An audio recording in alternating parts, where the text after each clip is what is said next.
What's up, everybody? Welcome to the first episode of the Silvercharge SRK show. For this episode, I'm going to be doing a breakdown of Iron Man 3, giving my review on it, my thoughts on it, what I liked about it, what I didn't like about it, and just my overall opinion of the movie.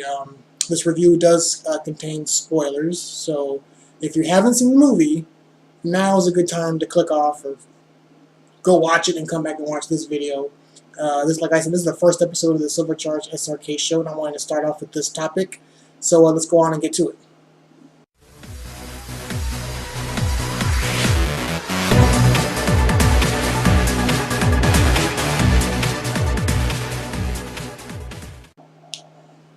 Okay, what's going on, everybody? Just wanted to get into some of this review about Iron Man 3 and what I thought about the movie, what you guys thought about the movie. I don't want to go too much into detail about the plot. We've all had a chance now to basically see what the movie was about. But basically, Tony creates 42 armors since the event of the Avengers because he's distracted with his near-death experience with the events of New York and being trapped in the wormhole, or almost getting trapped in the wormhole, and fighting aliens and dealing with gods and all kinds of outwardly stuff that to him is just out of this world crazy. So he's messed up. I mean his mind is messed. I mean he's literally having panic attacks and all kinds of stuff because of what happened in that movie. So at this point in the game, he's dealing with that, as well as the Mandarin has now stepped up onto the scene. And the Mandarin injures Happy Hogan, and Tony issues a televised threat to the Mandarin, and the Mandarin makes good on this threat and attacks Stark's Malibu home and destroys it. So Stark is basically without everything. He's without power, he's without suits, with the exception of one, and he's basically on his own. So he has to use his own ingenuity and just really his brain. That's really all he has. He has no technology really to fall back on, and he's basically on alone. He meets this 10-year-old boy named Harley who helps him do some damn fine detective work that would make Batman jealous, and kind of comes to figure out that the Mandarin is not really who he says he is, and the fact that he created a demon, back in 1999 when he meets Aldrich Killian for the first time and lies to him, basically saying that he's thrilled to work with Aldrich Killian and his company, Advanced Idea Mechanics, or AIM. And so yeah, I'll meet you up on the roof in 20 minutes. And of course, Aldrich is out there waiting for hours, and Stark never shows up because he's too busy being an asshole and playing around and getting drunk and basically being the Tony Stark that we all know and love. So 13 years later, all this is happening, and the events of Iron Man 1, 2, the Avengers, and now Iron Man 3 have all taken place. And so Aldrich is back, and this time he's been enhanced by the extremis virus, which was originally created by Maya Hansen, who was introduced in the first half of the movie. And Aldrich, I guess, and Pepper have a past, and Aldrich, I guess, has always kind of held on to, kind of always had a thing for Pepper. And basically, he can see that, she's very loyal to Tony, and that, she's pretty much going to do what, whatever's right for Tony. And so he kidnaps her, and Stark has to rescue her, and of course, typical, female gets kidnapped, and, the hero has to come to the rescue. So anyway, Stark figures out the Mandarin's not really the Mandarin, Killian is really behind everything, and basically he summons all his armors to do battle with the extremist soldiers and Aldrich Killian himself. And of course, we all think Pepper falls to her doom, but she really does not. She survives due to the extremist enhancements, and she actually finishes off Killian. So basically, at this point, Pepper survives, and she tells Tony, it's, or as an act of loyalty to Pepper, Tony destroys all his armors and summons or tells Jarvis to destroy all his armors, and to be more pay more attention to Pepper and, get back on track and doing what's right. He has the shrapnel removed from his heart. Pepper eventually is able to stabilize the extremeness in her, and he has this removed, which I freaking could not stand. But that's pretty much the end of it. Now, getting to basically the nitty gritty of the movie, there was a lot of things I did not like about this movie at all. Now, I want to say I am a huge Iron Man fan. Obviously.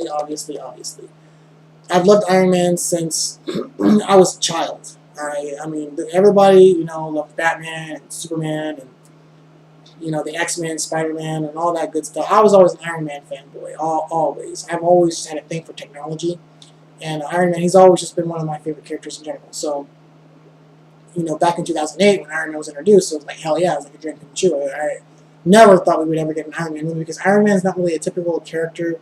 He's not really, I mean, he's popular and a fan favorite, but to the general populace, like, nobody knows who Iron Man is. I mean, they do now, but that's thanks to the movies. If you go back before, back to 2008, 2007, nobody knows who Iron Man is, but that's obviously not the problem anymore.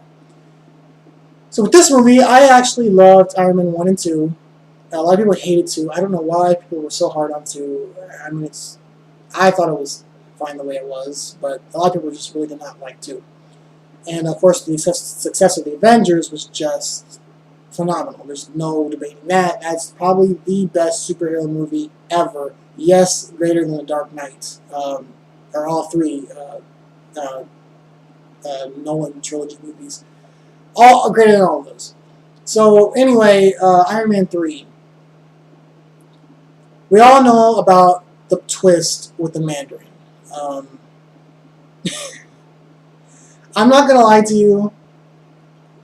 I hate that twist. Okay? I hate that twist. I'm not going to lie. It was funny. It was ballsy, and I respect Shane Black, and I respect the direction that he was trying to, the reaction and the direction that he was going with that. But this is the Mandarin.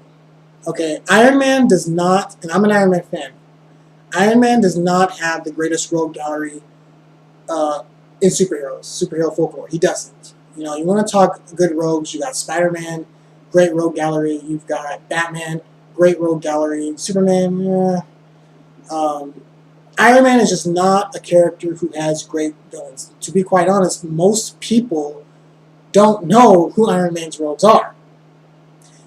They do know the Mandarin though, because the Mandarin it's like Batman's Joker. All right, it's Superman's Lex Luthor. That's the Mandarin to Iron Man. Like, everybody has an arch nemesis. Spider-Man's Venom or Green Goblin. To make the Mandarin an actor, somebody who's been hired to play a role in the form of a character so significant to the comic books, and to just destroy that character is just unforgivable. It's unforgivable because we will never now, I'm saying that they can't fix it later in the future, but we will never get a true Mandarin. The Mandarin is one of those characters that you can do a lot with, especially with the way the MCU is now, because you really have one villain at the moment. You have Loki. Well, you got two, I guess. You got Loki and you have Thanos that were introduced. Well, Loki was introduced in Thor, and again in Avengers along with Thanos. Mandarin could have been one of those villains that they could have been saving for something for Avengers 3 or like the Masters of Evil or something. But now we'll never get that. We'll never see the Mandarin's true potential. Mandarin is a powerful bastard. Like, he's actually a very underrated villain. He's got 10 powerful power rings that allow him to do a variety of different abilities, whether it's creating fire, creating ice, just an assortment of things that each ring represents. And even I used to know them all, but I can't name them anymore. It's been a long time. But he's got just a power for everything. He's that powerful, and he's Iron Man's #1 villain. Mandarin is almost responsible for creating Iron Man in the first place. And the fact that since Iron Man 1, they've been building up to the Mandarin. In Iron Man 1, they introduced the terrorist group called the Ten Rings. The Ten Rings is like the most obvious blatant, like, you know, Easter egg that you could give the comic book fans. 10 rings, 10 fingers, the 10 rings. You know, that's obvious of who they're representing. It's obvious of who they're directing that to. That's the Mandarin. You know, and then in Iron Man 2, you know, Ivan Vanko or Whiplash gets released by one of the Ten Rings gangsters, signifying that there's a Mandarin out there, and he will make his appearance, which we thought, or we got in Iron Man 3. Even in Iron Man 1, you had Raza, and he was talking about a man with iron soldiers can rule all of Asia, and he's even kind of flashing one of the Mandarin's rings, and I was thinking like one of Mandarin, like Mandarin's getting his rings, and somewhere in the background, like the Mandarin's going to make an appearance, and when he appears, shit's going to go down, because this is Iron Man's biggest, baddest foe, in Iron Man folklore. And they totally just threw that away. Like, they totally just, all that build up, the 10 rings and Raza with the ring, and just totally just gone. And that just kills me because Mandarin has so much potential. Mandarin could have been another Loki in the Marvel Cinematic Universe. And the fact that we will never get that just kills me. It just kills me. So of my biggest thing about that was that although it was done comically, it was funny as hell. I'm not gonna lie, I laughed my ass off. Trevor Slattery, it was funny. Ben Kingsley did a fantastic job being the badass Mandarin in the beginning. The first 45 minutes of Iron Man 3 was perfect. I couldn't have asked for anything better. The first 45 to an hour, perfect. And then the next hour, it just lost me. Right after that twist, So there is that. Then the fact that, alright, we got 42 Iron Man suits. Mainly, the main one of this movie is the Mark 42. And the whole time, I'm waiting for this suit to do something. Like, yeah, the whole thing with summoning from his mind and the mental control, that's cool and all, but the suit did absolutely nothing. And half the time, he wasn't even in it. Like, there's a part in the beginning where he flies to Tennessee, and the suit runs out of power, so he's keep dragging it through the snow, and then he's really not in it anymore until the very end of the movie, and it's just like, what a waste. Like, I didn't mind all the Tony Stark, investigation, the Tony Stark action, the Tony Stark, preparation and getting all this stuff ready for the final battle, and really, seeing Tony Stark's ingenuity and his creativity, and getting more into the side of the mindset of Tony Stark and dealing with his issues and his panic attack. I was totally fine with that. I was totally fine. I had nothing against that. But the fact that he hardly wore any of his suits, especially the main one, I do have a problem with. Even with, the whole, Air Force One explosion, when he's trying to save the passengers, and you think he's in the suit, and then you find out that he's not. And it's just like, the whole time I'm waiting for this suit to do something that we haven't seen besides, we never got that. Nothing. The suit did absolutely nothing but use his repulsors. And it's just like, okay, we have to see the suit do something. In the Avengers, the Mark 7 did all kinds of different things. But this suit did absolutely nothing new. I know it's just a prototype, and that was another thing I couldn't stand is the fact that it was just a prototype. It wasn't perfected. It was malfunctioning through most of the movie, and the fact that, it was so easily broken. Like, it would form up, and then something would just come along and hit it, and bam, it all falls apart. I couldn't stand that. But that being said, that brings me to the Iron Patriot. Now, personally, I was waiting for Iron Patriot to do something. War Machine was introduced in Iron Man 2, but not until the very end of Iron Man 2. They were getting, the Mark II ready, the whole movie, and then, by the time the movie's climax, bam, now we got War Machine. War Machine has been established. Cool. And I thought the War Machine armor was fucking phenomenal. I thought that, honestly, I like that armor better than probably most of the Iron Man costumes so far. Just that shoulder cannon, the red eyes, the red arc, that suit was just awesome. So, with that being said, Don Cheadle or Rhodey takes off, I'm gonna hold on to your suit. I wasn't asking you. I'm just gonna hold on to it. At the end of the movie, he flies off. So yeah, I'm like, yeah. So we can finally start in Iron Man 3 with a fully, weaponized, War Machine. He's established now. We don't have to introduce War Machine anymore. That's been done. Hopefully, we get some badass scenes with War Machine, like just right off the bat. Don Cheadle or Rhodey probably wore that suit, I believe, only once or twice in that whole, two scenes. There was two scenes with Don Cheadle in the armor. The rest of the time, that armor was used to kidnap the president and to gain access to Air Force One, and it was just, he did nothing. Iron Patriot did absolutely nothing. Like, you see him move the shoulder cannon, but you never see it get fired. You see him aim like his wrist blasters at, things. They never get fired. The only time you see the Iron Patriot armor do anything is he's using his repulsors to break a door. And I'm like, we waited, 3 years for this? Like, you're not even going to give me anything new? You're just going to show a suit in flight and shoot a couple of repulsors? That's it? We waited all this time for this suit to do nothing. And then at the very end of the movie, where Rhodey is trying to save the president, who's in the Iron Patriot armor, and retrieves the Iron Patriot armor, Rhodey is all his fighting outside the suit. He's shooting a gun, and he's trying to fight extremist soldiers on his own without being in costume, without being in armor. And I'm like, why are we watching Don Cheadle? Why are we watching James Rhodey Rhodes fighting, shooting a gun? Get that armor back. Get that armor back and use it. Do something with it. I want to see that suit do something. We didn't get to see that suit do much of anything that whole movie. And there's not even a scene where both Iron Man, and I mean Tony Stark in armor, and James Rhodes in armor, fighting back to back, against the extremist soldiers and Aldrich Killian, and we never got that. I was waiting on that all movie, and we never got it. And so I'm just like, wow, how disappointing is this? So then I was thinking, okay,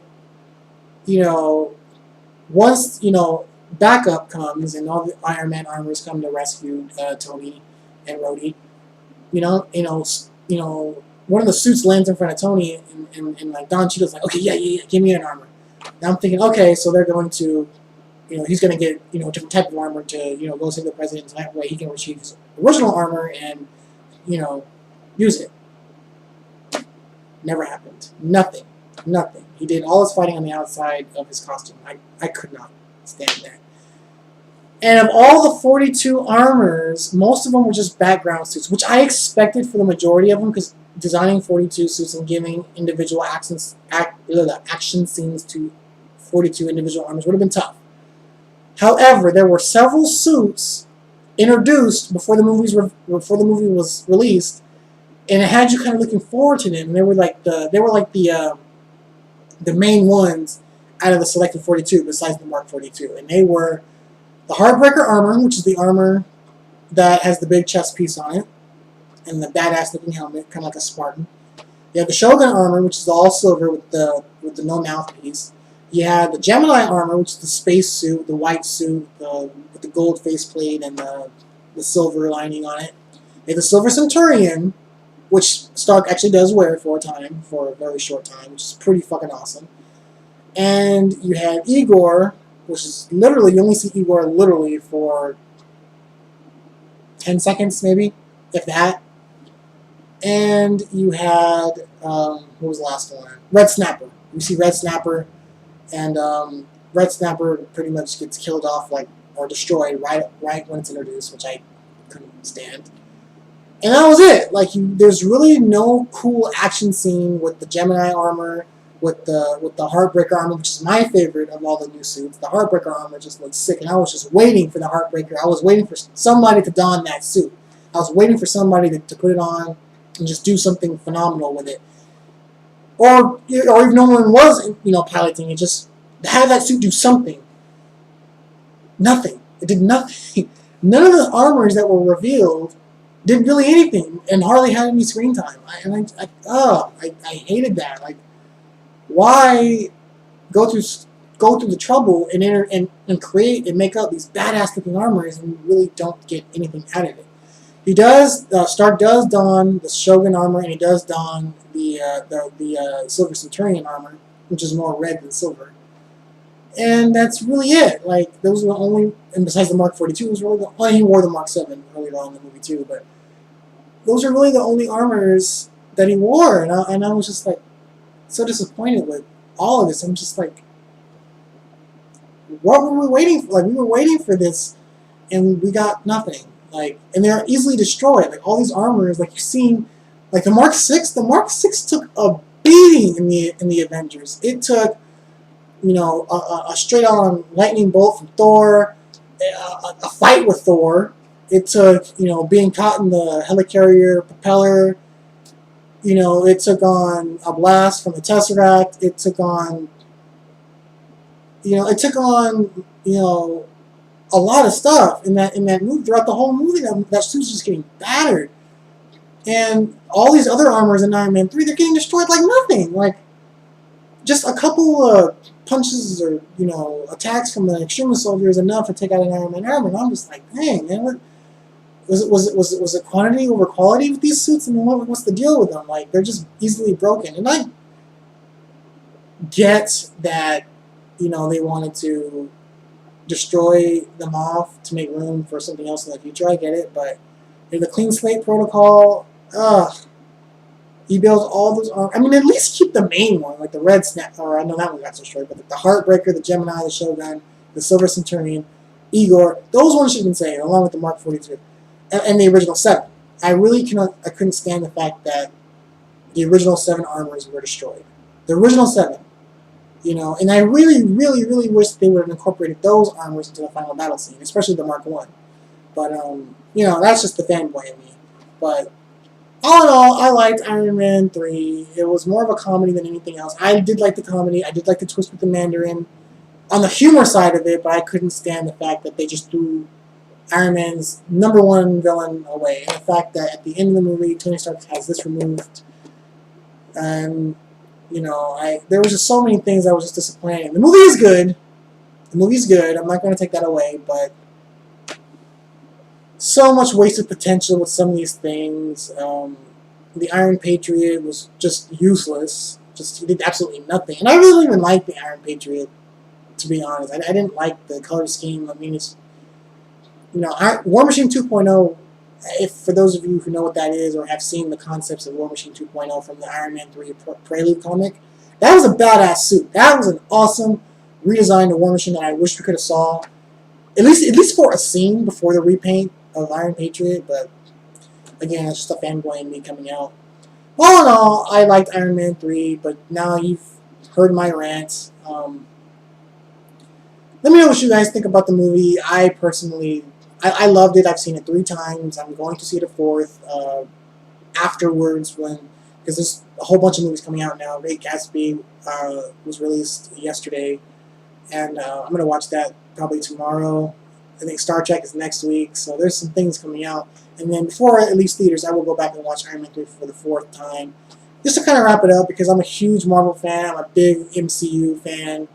These movies, the fact that we have a universe, I mean, the fact that we have an on-screen, you know, tie-in movie, it's the first time we've had that. We've had X-Men movies, but they exist in its own world. We've had Spider-Man, but he exists in his own world. We've had Fantastic Four, but they exist in their own world. The fact that we've had Iron Man, Thor, Captain America, S.H.I.E.L.D., and upcoming movies like Guardians of the Galaxy, Ant-Man, and possibly Doctor Strange, the fact that they're all going to be in the same universe and make references to each other it's fucking awesome. It's the first time this has happened, and that's why I love it. We don't have to worry about, you know, we can't, you know, make cameos of certain characters because that's property of this company or that's property of that. Forget it. They made Avengers references in Iron Man 3. They made Thor references in Iron Man 3. They made S.H.I.E.L.D. references in Iron Man 3. And I just think that is just phenomenal. It's so fun and it's so cool. The possibilities are endless now. There's no limit now. Anybody can exist in this universe now. So that is just truly amazing. I cannot wait for Avengers 2. Can't wait for Thor at the end of the year, November. Guardians of the Galaxy next year, followed up by Captain America, and then into Avengers 2 and the end of Phase 2. I cannot wait. I'm excited for it. I did love Iron Man 3, but there were some letdowns, and a lot of the fans, like myself, we all agree. You know, above all, of anything that I've said regarding the armors, the Iron Patriot, just the pacing in the movie, to do that to the Mandarin is just unforgivable. It was funny. It was funny. But no. No. Iron Man's #1 villain, you respect it. You respect your main villain like you respect your main hero. You don't take that and throw it away, but they did. So aside from that, I'll give Iron Man 3 an 8.5, 7.5, 8 out of 10. And I think that's fair. It was a good movie. It was funny as hell. I liked it, but again, too many disappointments. The end credit scene was pretty cool, but at the same time, the fanboy in me was waiting for the real Mandarin to appear and make his presence known in the MCU. But I'm a fanboy, and I guess I was expecting a little too much. Maybe not. I don't know. You tell me. Write your comments in the comment section below. Let me know what you guys think. I have said all I can say about the movie. I liked it, but I need to let it go. I can't change it. It's done with, and on to Phase 2, Thor 2 in November, and we will cover that when it comes out. So, peace, guys. See you in the next episode of the Silver Charge SLK Show.